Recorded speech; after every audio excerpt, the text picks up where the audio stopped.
Good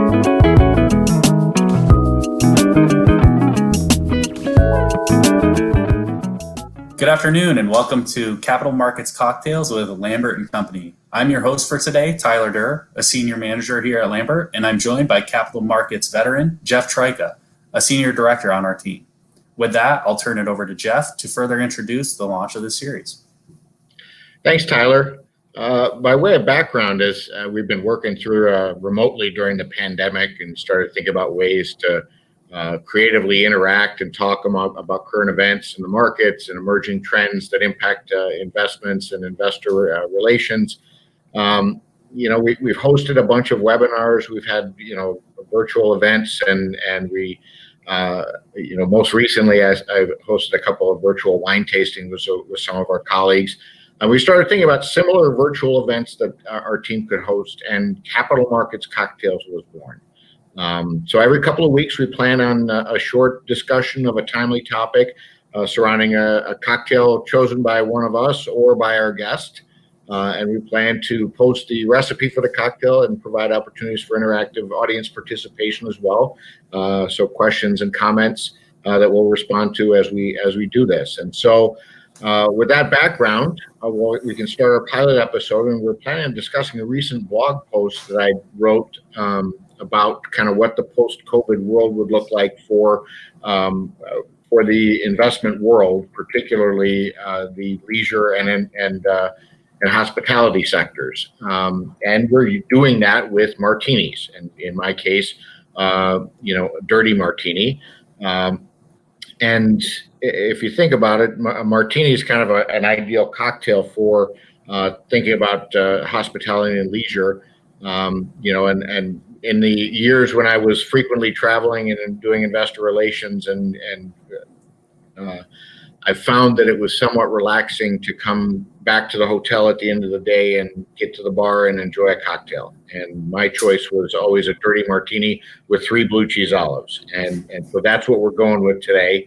And certainly, there's a number of different ways you could do martinis. Martinis are also nice because there's a lot of different varieties. And just kind of like, it's versatile, creative, it's customizable. There's a lot of different ways to do it. I mean, there's so many different martini varieties now. I mean, there's chocolate martinis. There's, when I'm in the summertime, I like doing limoncello martinis and with tropical fruit. And so it's kind of fun, and you can do different varieties, and it's a nice, refreshing cocktail. Now, the dirty martini obviously has olive juice in it, so it gets a little bit more brines from the olive juice, and so it's a little salty, and not unlike your host here. So, wait, are we calling me the host or you the host? Well, I think if you ask the audience, that description better fits you. Well, that's probably true. And so today we're going to do a dirty martini, and so Well, Jeff, it sounds like so. I mean, similar to our topic today, the different variations of martinis kind of blend to their environment, or kind of like a lot of these business we'll be discussing, you discuss in your blog, are going to have to blend to this new reality. So I think before kind of you walk the steps of the cocktail, I'm just curious to how you arrived at this version of a martini as your preferred choice. It's interesting. I think the first time I tried one, and it was probably, I don't know how long ago it was, but we were out for dinner, and we were going out to a steakhouse for dinner after a bunch of investor meetings, and the CEO and I at the company at the time, he basically said, "You want a martini?" I said, "Sure." And so, twist my arm. That's the compelling tale that I was looking for. That's the compelling tale. So I ended up choosing a dirty martini with 3 blue cheese olives. And you're at a steakhouse, of course they've got blue cheese olives. Not everybody does. I actually do my own blue cheese olives when I'm making them at home. So I stuff the blue cheese myself into the olives. I get some Mario olive stuffers that are pre-pitted, so you can just stuff them with whatever you'd like. And so I did my own blue cheese olives today for this event. But yeah, it's not that exciting of a story, I guess. We were out for steaks, and someone asked, and I said, yeah. Fair enough. So you want to walk us through this? I know you've taught me a little, so I've got, my glass my actual martini glass here, So chilling. there's your martini glass. So you start with. And I do. So Jeff was so kind as to, I didn't have a cocktail shaker, and have consistently complained about that. And he definitely has a preference for shaken, not stirred, much akin to James Bond. I know Jeff and him have been compared on numerous occasions. So I'm unfamiliar with how to work this. You might have to walk me through it. Well, and I'm kind of a secret agent, but it is my preference for shaken and not stirred. And so I guess the first thing you do is start off, put some ice in your glass to get your glass chilled, and you've already got that going on. So then I prefer vodka martinis. You can do a gin martini if you want. My preference is vodka. I'm not a big fan of gin. So today I'm actually using Till vodka, which is actually produced by one of our clients, MGP Ingredients. They produce that out of Atchison, Kansas. It's actually a really high quality vodka, and I've enjoyed a couple of martinis already out of that bottle, and it's very smooth and delightful. So So I actually, Jeff, I actually had the benefit of doing an analyst day at their Lawrenceburg facility. And this was just when they were releasing that. So they did a taste test with all the analysts and investors in attendance, a blind taste test between Till and Grey Goose. And unanimously, Till was the preferred and smoother option. So you're definitely correct in saying that's a great choice. See, a blind pig finds an acorn once in a while. Yeah, that's definitely the same. So pour your ice in your shaker, pour some vodka. I've done this enough so that I could actually pour just enough vodka to make one martini into the glass. Then I'd use a splash of dry vermouth, and then a splash. Does it matter the order? No, you're going to shake it. Okay. No, that's obvious. I should know that. Unless I got you the deluxe shaker, I don't know. And so then you add as much olive juice as you'd like. I'm obviously the salty one, so I like a little bit heavier on the olive juice. And then once you put it all in the shaker, now do you have a lid for that shaker? There should be a lid for it. Yeah. You got to put the lid on before you shake it. That's important to note. I may not have done that. If you don't, then you might make a mess. I'm just saying. So I think I've got everything. I'm gonna go ahead and shake mine. We don't need to go overboard. And so I've got my three blue cheese olives. And then just pour it into your chilled glass.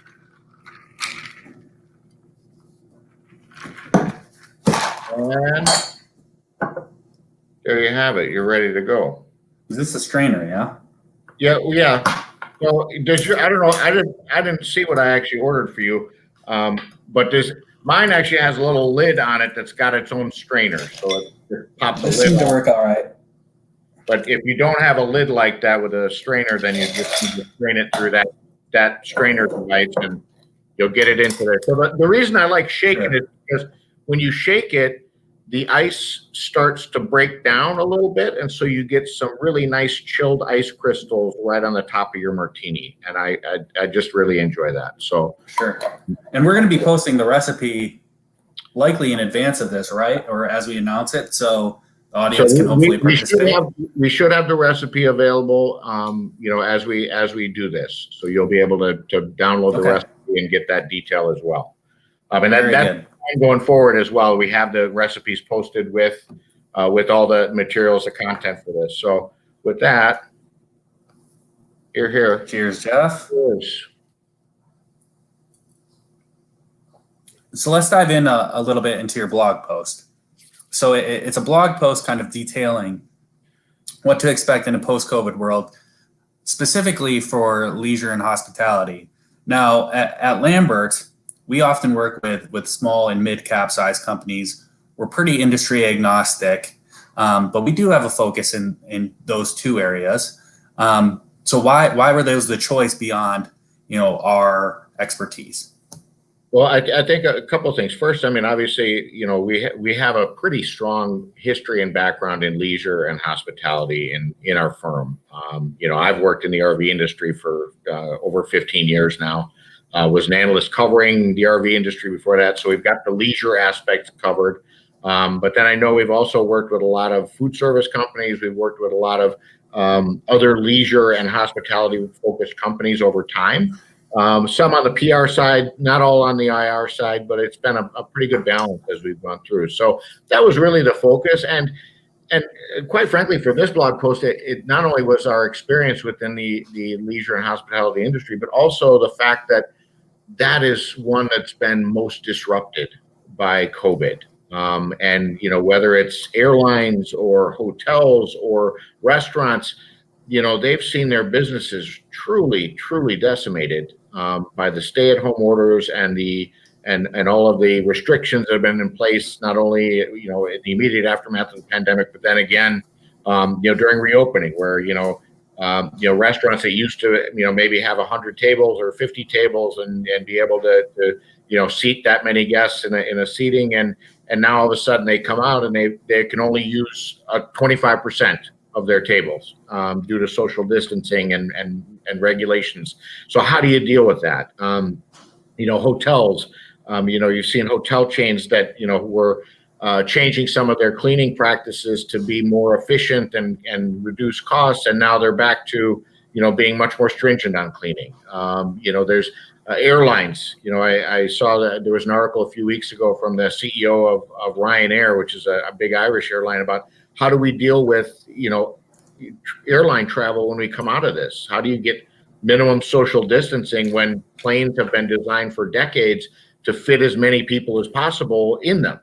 And, if you suddenly say, okay, we need to have empty rows between people or empty seats between people, then how do you, as an airline, how do you pay for that? How do you, do ticket prices have to go extraordinarily high? And so there's a lot of considerations as you think about this and the impacts of this. How are you going to go? How are you going to survive? And there's been some creative solutions that have come out. I think in the restaurant business particularly, we've seen a significant move towards takeout and delivery options, and people still wanting to eat out their favorite foods, at their favorite restaurants, but just not being able to sit down there. And so they use Grubhub or Uber Eats, or some offer their own delivery services. Some are even getting more creative, and I think you'll see this, in the future as companies really start thinking about how to creatively solve these issues. One of the restaurants in my town in lowly little Elkhart is a root beer stand. And it's an old-fashioned 50s style drive-in where people pull in and pull their car up, and someone comes out to take their order and brings them their food. And that restaurant has been jam-packed for the entire length of this COVID shutdown. And so maybe you'll see more outdoor dining options from different restaurants, more drive-in options and things like that. You might see that in movie theaters as well, where, movie theaters have been, kind of, stuck with how do we reopen? Maybe there's a drive-in option. Who knows?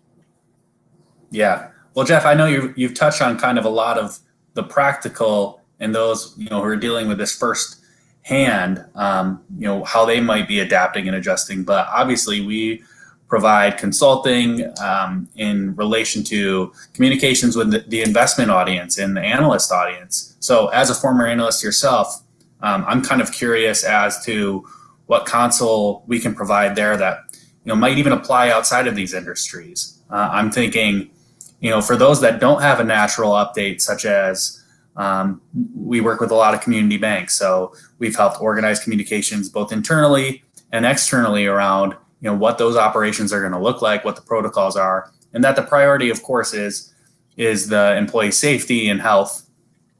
But then too, I guess I'm wondering, for those that don't have a direct application such as that, or a plant opening for many of our kind of auto and mobility clients, what's the right cadence of communication? How do you kind of address these macro issues? Is it just bolstering your quarterly communications, or I guess just how are you thinking about what these communications should look like? Well, I think there's a bunch of different considerations here, and you asked about 17 questions in that comment. So I'll try and, answer the ones that I remember. But the first things I would say is, if you think about it, there was actually a humorous video that came out of, shortly after the pandemic started, that showed all of these companies coming out with commercials that basically all use the same phraseology, the same, we're all in this together. We're here for you, and all these other sorts of messages, which are all good messages. But when everyone else is saying the same messages, it loses its effectiveness. And so I think you need to make sure that you're answering the appropriate questions for investors, answering their concerns. Their concerns right now, and in the immediate impact of COVID, was, do you have the liquidity to survive? And what is the impact on your supply chain? What is the impact on your business, your customers, your employees? All of those things were of immediate concern. I think coming out of the pandemic, the concerns are going to shift, and they're going to see, okay, you've survived the liquidity crunch of not having revenues for 2 months. What's next? How does this impact your business for the long term? Is there a long-term impact? In some businesses, that may not be the case. In some businesses, it may be negative. It may, restaurants and leisure, a lot of restaurants, hotels, airlines, they're going to be struggling for a little while. And that other businesses may actually benefit. And so answering those questions and being proactive on that, I think, is important. But the other factor is, I think as an investor relations professional, you need to rethink what you're doing. And in some ways, I think it's going to be really positive. And, we've been working remotely for almost 2 months now. And it's been incredible, the amount of flexibility we have and the amount of productivity we've had, despite the fact that we're all working from home, and you're in your kitchen, I'm in my dining room, and we're still getting work done, and we're still being effective. We're still providing the service that our clients need. In the same way, for an investor relations professional, this actually opens up a huge benefit. And if you think about, doing non-deal roadshows, when I was at Deur Industries doing investor relations, I was traveling to 32 cities a year, which is an aggressive travel schedule. And now, many martinis, sounds like. That's probably true. But now you can do that remotely. And a lot of investors are now much more open to doing video meetings, and meeting with your CEO via video versus coming to our office and meeting face to face. We can just do a video conference, just like you and I are doing right now. And that presents a lot of opportunities to increase your effectiveness at a much more efficient pace and a much more cost-effective way, because you're not paying for airline tickets and hotels and car service and all the rest, and dinners and everything else that you would normally pay. So you're going to be able to cut those costs out immediately. And so think about things like that. Think about your annual meeting. We've had a number of clients that have shifted from a regular annual meeting to a virtual annual meeting. Well, I started thinking about that, and I wrote a blog post about this a month or so ago.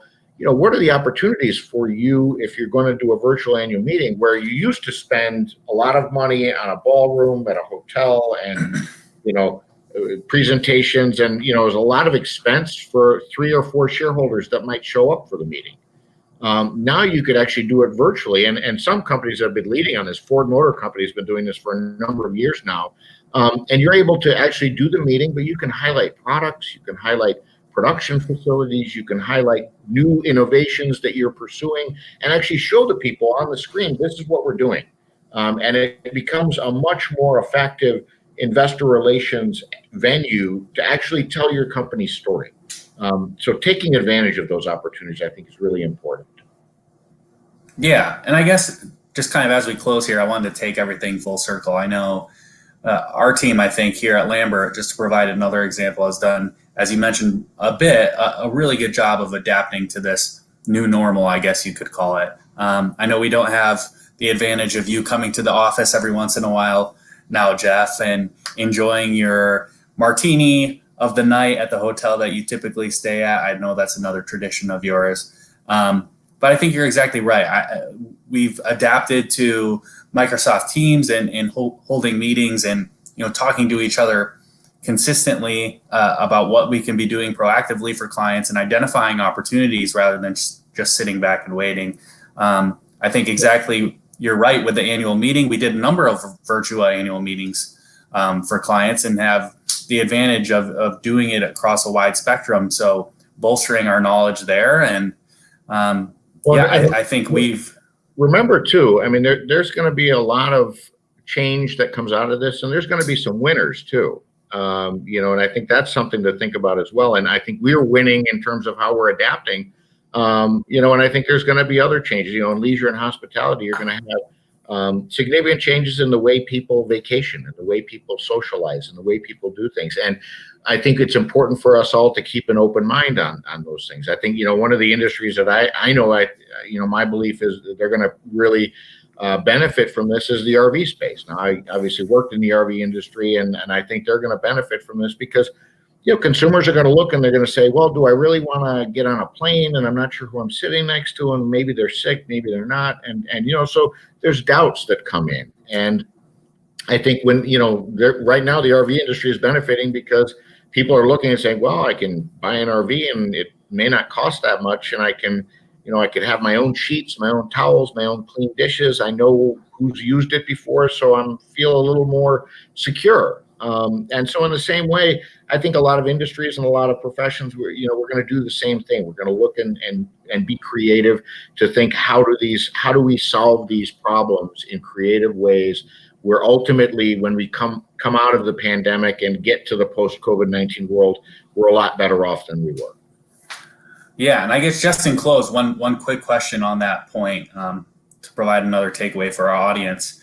How do you suppose a company like an RV company that is seeing some great positives potentially coming out of this, which is largely a negative for a lot of people, how do you communicate that effectively without seeming opportunistic? And I think the value we've provided clients is, building a cadence of that creativity, that adaptation, that credibility to, shifting to match, different scenarios, whether positive or negative, and that, the company and the CEO and the executive team are prepared for that. But how do you kind of balance what many people are seeing as a negative and being negatively affected by as a positive without seeming opportunistic?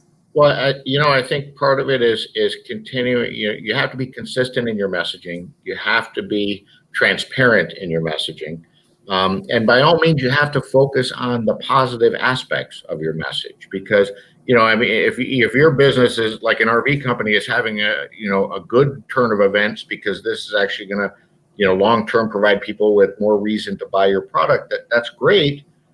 But you don't want to rub it in anyone's face that you're having a good turn of events, but you focus on the positives.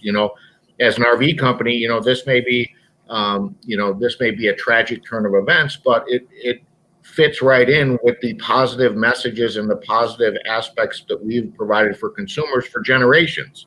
Every consumer wants to spend time with their family, enjoying the great outdoors. They want to be able to kind of see America and do it in a way that's flexible and affordable and really brings them closer together. And RVs have been doing that for decades. And that's what it's really all about. Yeah, maybe as a side benefit to COVID that people are thinking about it more, but ultimately the core values there are consistent, and that's what you need to focus on. Yeah, I think that's a super salient takeaway, Jeff. Well, I don't think we yet have a signature sign off as much as we might have signature cocktails, but Jeff, let me hand it over to you to maybe attempt to try and make one here as we sign off from our first episode. Well, I think it's always interesting just to, in Wall Street's well known for having cocktails after work. And I think a lot of people, it's great to socialize. It's great to, get together, even if it's virtual, and have some enjoyable times. And so for us, I think, we want to be able to continue getting together, virtually or not, enjoying ourselves, enjoying great ideas and sharing great ideas amongst our team and amongst our clients. And for that, we raise our glass and say cheers. Cheers. Thanks everyone for joining. We'll catch you next time.